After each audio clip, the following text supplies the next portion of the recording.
مغرب کے وقت سورج کی شعاعیں سرخ ہو جاتی ہیں، جنات اور ابلیس کی طاقت عروج پر ہوتی ہے۔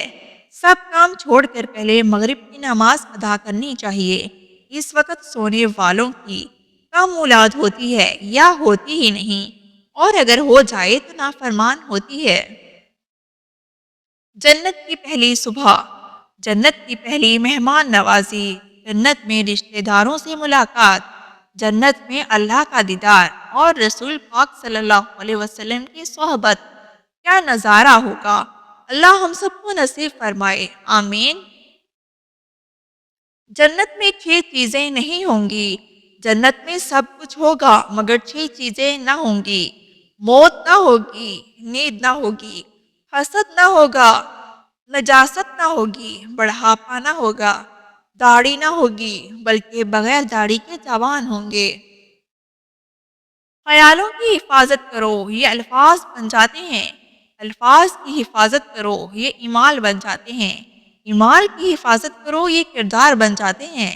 کردار کی حفاظت کرو، یہ پہچان بن جاتے ہیں۔ نماز میں دل لگانے کا طریقہ۔ نماز جب نماز شروع کرو تو زمین کو دیکھو، فائدہ، مرنے کے بعد ہمیں اس زمین کے اندر جانا ہے۔ رکوع کرو تو پاؤں کو دیکھو، فائدہ، ہماری جان پاؤں سے نکلنا شروع ہوگی۔ جب سجدہ کرو تو ناک کی سمت کو دیکھو، فائدہ، مرنے کے بعد ہم سب سے پہلے ناک ختم ہوگی۔ اور جب بیٹھ جاؤ تو نظریں جولی میں ہونی چاہیے، فائدہ، ہمیں خالی جولی دنیا سے جانا ہے۔ یہ سب کو بتاؤ، کیا پتہ آپ کی وجہ سے کسی کی نماز درست ہو جائے۔ ایک عورت نے کسی عالم سے پوچھا، اسلام نے ہمیں شوہروں کی فرما برداری اور اطاعت کا پابند کیوں بنایا، جبکہ شوہر کو ہماری اطاعت کا پابند نہیں بنایا؟ عالم نے پوچھا، اس شوہر سے تیرے کتنے بیٹے ہیں؟ عورت بولی، 3 بیٹے ہیں۔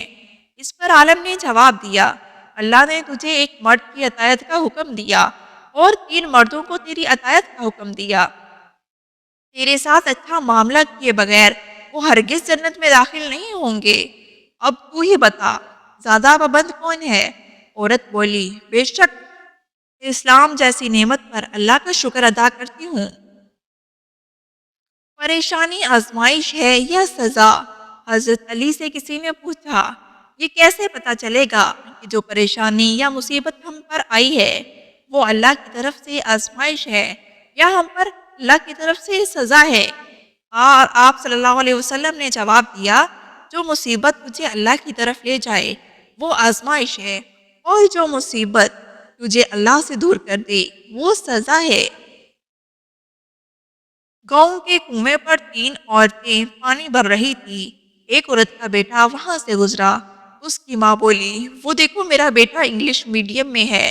تھوڑی دیر بعد دوسری عورت کا بیٹا گزرا۔ اس کی ماں بولی، وہ دیکھو میرا بیٹا CBSE میں ہے۔ تیسری عورت کا بیٹا وہاں سے گزرا۔ دوسرے بیٹوں کی طرح اس نے بھی اپنی ماں کو دیکھا اور ماں کے پاس آیا، پانی سے بھرا گھڑا اٹھا کر اسے اپنے کندھے پر رکھا، دوسرے ہاتھ سے بھری ہوئی بالٹی اٹھائی اور ماں سے بولا، چل ماں گھر چل۔ اس کی ماں بولی، یہ میرا بیٹا مدرسے میں پڑھتا ہے۔ اس کی ماں کے چہرے کی خوشی دیکھ کر باقی دونوں عورتوں کی نظریں جھک گئی۔ اس کہانی کا مطلب صرف یہ ہے کہ لاکھوں روپے خرچ کر کے بھی تمیز اور اخلاق نہیں سیکھے جا سکتے۔ ایک شخص غصے کا بہت تیز تھا۔ ایک عالم نے مشورہ دیا، جب غصہ آئے تو جنگل جا کر درخت میں کیل ٹھوکنا۔ اس نے ایسا ہی کیا۔ آخر ایک دن اس کا غصہ ختم ہو گیا۔ اس نے عالم کو بتایا۔ عالم نے کہا، اب اس درخت سے جائیے، جا کر یہ کیلیں نکال لو۔ آدمی نے کیلیں نکال لی لیکن درخت میں سوراخ ہو گئے۔ عالم نے کہا، یہ وہ سوراخ ہیں جو تم غصے کی حالت میں لوگوں کے دلوں میں کرتے تھے۔ ایک دفعہ ایک عورت کا بچہ گم ہو گیا۔ وہ اسی قافلے میں ڈھونڈتی پھرتی رہی۔ وہ ایک ایک آدمی سے بچے کے بارے میں پوچھتی، بالآخر اس کا کھویا ہوا جگر گوشہ مل گیا۔ اس نے لپک کر اسے سینے سے لگایا مگر اسے یقین نہ آتا تھا۔ وہ بار بار اس کا منہ دیکھتی اور خوب پیار کرتی۔ ہر شخص اس کی کیفیت سے متاثر ہو رہا تھا۔ عین اس وقت آپ صلی اللہ علیہ وسلم صحابہ کریم سے مخاطب ہوئے اور فرمایا: کیا خیال ہے تمہارا؟ یہ عورت اپنے بچے کو آگ میں ڈال سکتی ہے؟ سب نے عرض کی: نہیں، یہ ایسا ہرگز نہیں کر سکتی، کیونکہ اسے اپنے بیٹے سے بے پناہ محبت ہے۔ آپ صلی اللہ علیہ وسلم نے یہ سن کر فرمایا: اللہ تعالیٰ کو اپنے بندوں سے اس سے کئی گنا زیادہ محبت ہے۔ وہ ہرگز نہیں چاہتا کہ اس کے بندے دوزخ کی آگ میں چلیں۔ طویل سے طویل تقریر بھی محبت الہی کے بارے میں وہ اثر پیدا نہیں کر سکتی تھی جو آپ صلی اللہ علیہ وسلم کے اس فکرے نے اس نفسیاتی ماحول میں پیدا کیا۔ بیچارہ مرد محنت کرے تو بیوی کہے: میرے لیے تو وقت ہی نہیں۔ آپ کے پاس وقت دے تو بیوی کہے: کچھ کام ہی نہیں۔ آپ کے پاس اور عورت پر ہاتھ اٹھائے جائیں تو ظالم، عورت سے پٹ جائے تو بزدل، عورت کے آگے چلے تو فرعون، پیچھے چلے تو مرید، گھر سے باہر رہے تو آوارہ، گھر میں رہے تو نکارہ، بچوں کو ڈانٹے تو جھابڑ، نہ ڈانٹے تو لاپرواہ، عورت کو نوکری سے روکے تو شکی مزاج، نہ روکے تو عورت کی کمائی کھانے والا۔ آخر یہ بیچارہ مرد جائے تو جائے کہاں؟ جنتی عورتیں ایک بدشکل شخص حضور صلی اللہ علیہ وسلم کی خدمت میں حاصل ہوا اور اس کی بیوی نہایت حسین تھی۔ آپ صلی اللہ علیہ وسلم نے اس شخص سے پوچھا کہ تیری بیوی تیرے ساتھ کیسا برتاؤ کرتی ہے؟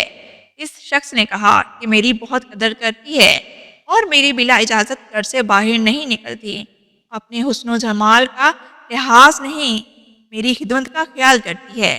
یہ سن کر آپ صلی اللہ علیہ وسلم نے فرمایا کہ جا اور اس سے کہہ دے کہ وہ جنتی عورتوں میں سے ہے، کیونکہ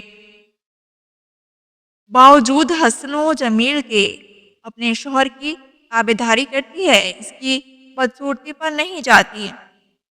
اس حدیث سے معلوم ہوا کہ شوہر کی خدمت کرنے سے عورت کو جنت حاصل ہوتی ہے۔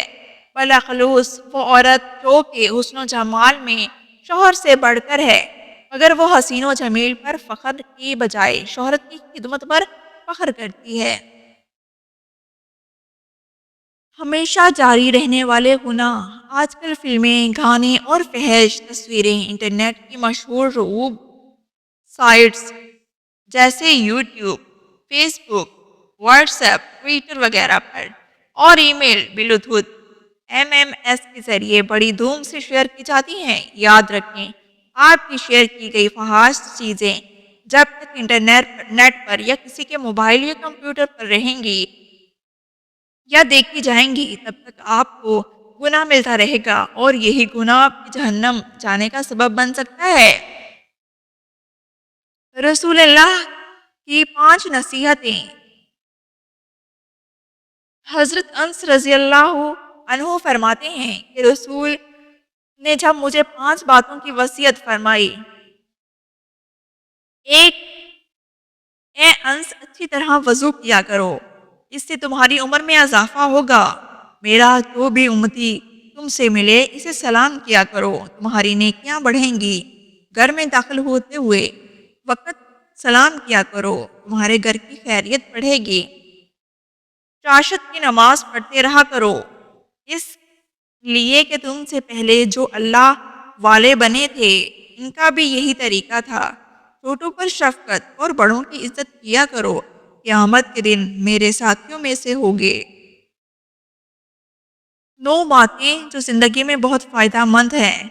اگر خوشی چاہتے ہو تو وقت پر عبادت کرو، اگر چہرے پر رونق بنانا چاہتے ہو تو تہجد نماز پڑھو، اگر سکون چاہتے ہو تو قرآن پڑھو، اگر صحت چاہتے ہو تو روزہ رکھو، اگر مصیبتوں کا حل چاہتے ہو تو استغفار کرو، اگر برکت چاہتے ہو تو درود شریف پڑھو، اگر مشکلات ختم کرنا چاہتے ہو تو لا حول ولا قوت الا باللہ پڑھو، اگر غموں سے نجات چاہتے ہو تو دعا مانگو، اگر بغیر تھکاوٹ میں نیکیاں چاہتے ہو تو آگے شیئر کرو، اور سمجھو تمہارے اور تمہارے والدین کے لیے صدقہ ہے۔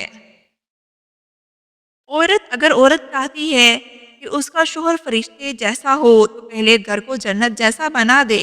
فرشتے جہنم میں نہیں آتے، اگر مرد چاہتا ہے کہ اس کی بیوی حور جیسی ملے تو پہلے خود کو نیک انسان بنا دے، حور شیطان کو نہیں ملتی۔